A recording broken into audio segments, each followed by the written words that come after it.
ಕಾಲುಗಳು ಸಹ ದೇವರು ಇದ್ದಲ್ಲಿಗೆ ನಡೆದು ಹೋಗ್ತವೆ ಅಂತ ಕೇಳಿದ್ರೆ ಅವು ನಡಿಲಿಕ್ಕೆ ಸಾಧ್ಯ ಇಲ್ಲ.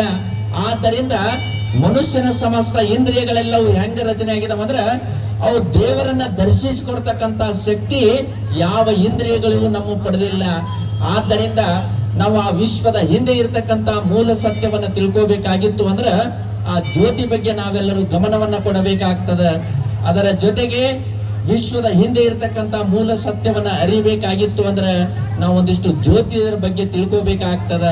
ಹಾಗೆಯೇ ಹೇಳ್ತಾರ, ಬಲ್ಲವರು ಹೇಳ್ತಾರ, ಯಾವುದೇ ಒಂದು ಕಾರ್ಯ ನೀವು ಮಾಡಬೇಕಾಗಿತ್ತು ಅಂದ್ರೆ ಸಾಮಾನ್ಯವಾಗಿ ಮನೆಯಲ್ಲಿ ಒಕ್ಕಲ್ತನ ಕಾರ್ಯವನ್ನ ಮಾಡ್ತಾ ಇರ್ತೀರಿ, ಅದರ ಜೊತೆಗೆ ಒಂದಿಷ್ಟು ಗುಡಿ ಗುಂಡಾರಗಳ ಕೆಲಸಗಳನ್ನ ಮಾಡ್ತಾ ಇರ್ತೀರಿ, ಒಂದಿಷ್ಟು ದೇವರನ್ನ ಆರಾಧನೆಯನ್ನ ಮಾಡ್ತಾ ಇರ್ತೀರಿ. ಅದರ ಜೊತೆಗೆ ಏನು ಮಾಡಬೇಕಾಗ್ತದ ಅಂತ ಕೇಳಿದ್ರೆ ಯಾವಾಗಲೂ ಮೊದಲು ಈ ದೀಪ ಅಂತಕ್ಕಂಥದ್ದೇನದಲ್ಲ, ಆ ದೀಪವನ್ನ ಹತ್ತಿಸಿ ನಾವು ಕಾರ್ಯವನ್ನ ಮಾಡಬೇಕಾಗ್ತದ. ಒಂದು ವೇಳೆ ನಾವು ಏನಾದರೂ ದೀಪವನ್ನ ಹೊತ್ತಿಸಿ ಕಾರ್ಯಗಳನ್ನ ಮಾಡದೇ ಇದ್ರೆ ಅಲ್ಲಿ ನಮಗೆ ಏನಾಗ್ತದೆ ಅಂತ ಕೇಳಿದ್ರೆ ಮಾಡ್ತಕ್ಕಂಥ ಕೆಲಸಗಳೆಲ್ಲವೂ ಅವು ಅಪೂರ್ಣವಾಗಿ ಮುಗಿತಾವ, ಅಥವಾ ಮಾಡ್ತಕ್ಕಂಥ ಕೆಲಸ ಏನದಲ್ಲ ಅದಕ್ಕೆ ಒಂದಿಷ್ಟು ವಿಘ್ನಗಳು ತಲೆದೂರ್ತಾವ. ಎಲ್ಲರೂ ಇಲ್ಲೇ ಕೂತಿದ್ದೇವೆ ನಾವು ಊರಲ್ಲಿ ಅಂದ್ರೆ ನಾವ್ ಇನ್ನೂ ಬಳಸೇ ಇಲ್ಲ ಅಂತ ಹೇಳ್ತಾರ ಅವ್ರು. ಶಬ್ದ ಜ್ಞಾನಾನುಪಾತಿ, ಜಗತ್ನಲ್ಲಿ ಎಲ್ಲರಿಗೆ ಶಬ್ದದ ಜ್ಞಾನ ಮಾತ್ರ ಅದ, ಆದ್ರೆ ವಸ್ತು ಎಲ್ಲಿದ ಅಂತಕ್ಕಂಥದ್ದು ಯಾರಿಗೂ ಗೊತ್ತಿಲ್ಲ ಅಷ್ಟೇ. ಎಲ್ಲರೂ ಹೇಳ್ತೇವೆ ದೇವ್ರದಾನ ದೇವ್ರದಾನ ಅಂತಕ್ಕಂಥ ಶಬ್ದವನ್ನ ಹೇಳ್ತೇವೆ, ಆದ್ರೆ ನಿಜವಾಗಿ ಆ ದೇವ್ರಂತಕ್ಕಂಥ ವಸ್ತು ಎಲ್ಲದಂತಕ್ಕಂಥದ್ದು ಕೇಳಿದ್ರೆ ಯಾರ ಬಾಯಿನಿಂದಲೂ ಸಹ ಅದನ್ನ ಹೇಳಲಿಕ್ಕೆ ಬರಲಾರ್ದಂತ ವಸ್ತು ಇರ್ತದ.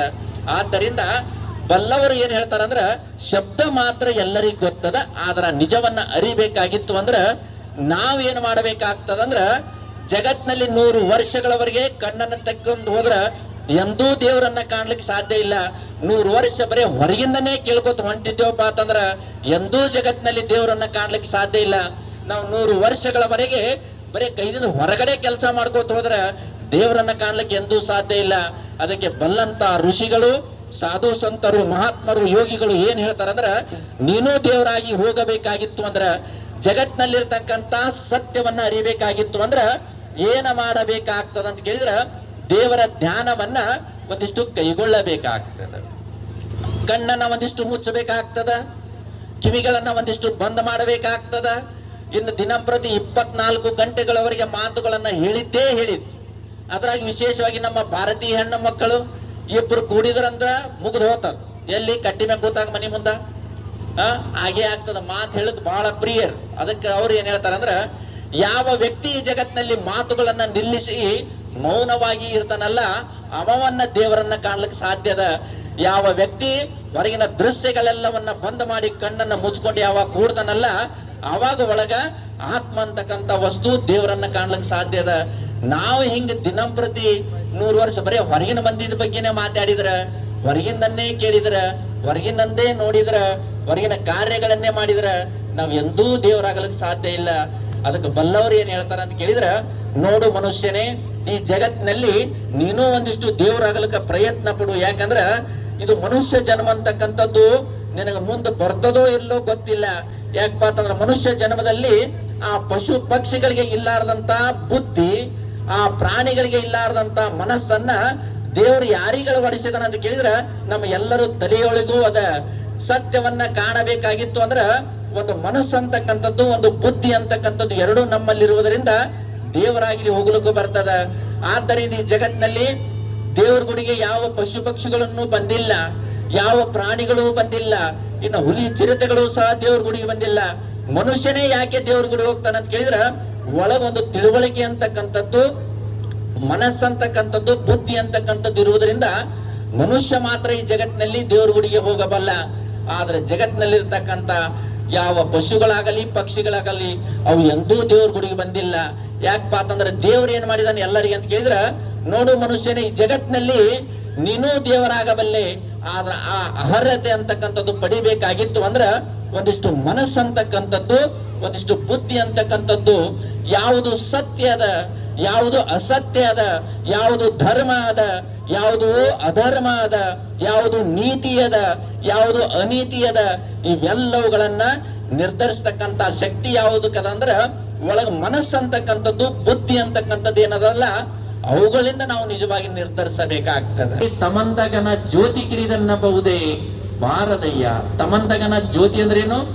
ಮನೆಯಲ್ಲಿ ಒಂದು ದೀಪ ಹೊತ್ತಿಸಿಟ್ಟಿದೆವು, ಸಣ್ಣದು ಇಟ್ಟು ದೀಪದ ಅದರದ ಆಕಾರ ಇಟ್ಟಿರ್ತದೆ. ಸಹಜವಾಗಿ ಒಂದು ಬಟ್ಟಿನ ಆಕಾರ ಇರಬಹುದು ದೀಪಿನ. ಆ ದೀಪ ಒಂದು ಬಟ್ಟಿನ ಆಕಾರ ಇದ್ದರೂ ಸಹ ಅದರ ಸುತ್ತಮುತ್ತ ಪ್ರದೇಶವನ್ನೆಲ್ಲ ಬೆಳಗಿ ತೋರ್ತದ. ಆದ್ದರಿಂದ ಆ ದೀಪಕ್ಕೆ ನಾವು ಹೆಂಗ ಸಣ್ಣದಂತ ಹೇಳಕ್ ಬರ್ತದ. ಗಿರಿಗನ ವಜ್ರ ಕಿರಿದನ್ನಬಹುದೇ ಬಾರದಯ್ಯ. ಗಿರಿಗನ ವಜ್ರ ಅಂದ್ರೆ ಏನು? ಹಿಮಾಲಯ ಪರ್ವತವನ್ನೇ ಒಂದು ಸಾಮಾನ್ಯವಾದಂತ ಅಂಗೈಯಲ್ಲಿರ್ತಕ್ಕಂಥ ವಜ್ರ ಏನದಲ್ಲ, ಅಷ್ಟು ಕಿರಿದಾದಂತ ವಜ್ರ ಇಡೀ ಹಿಮಾಲಯ ಪರ್ವತವನ್ನ ಕೊರೆದು ಹಾಕ್ತಕ್ಕಂತ ಶಕ್ತಿ ವಜ್ರಕ್ಕದ.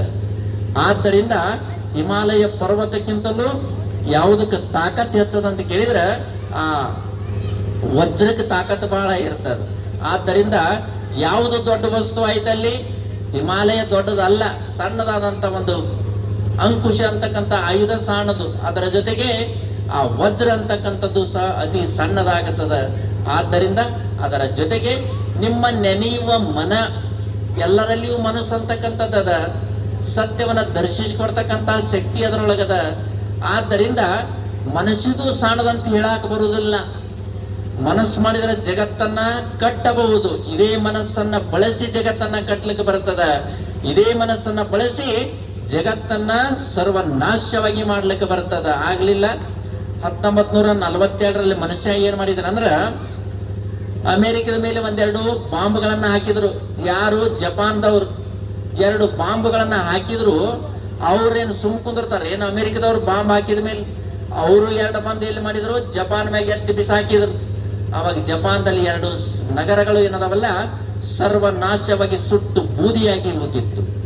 ಮನಸ್ಸು ಇದೇ ಮನಸ್ಸನ್ನ ಬಳಸಿ ಜಗತ್ತನ್ನ ಸರ್ವನಾಶವಾಗಿನೂ ಮಾಡ್ಲಿಕ್ಕೆ ಬರ್ತದ. ಇದೇ ಮನಸ್ಸನ್ನ ಬಳಸಿ ದೇವರ ಆಗಿ ಹೋಗ್ಲಿಕ್ಕೂ ಬರ್ತದ.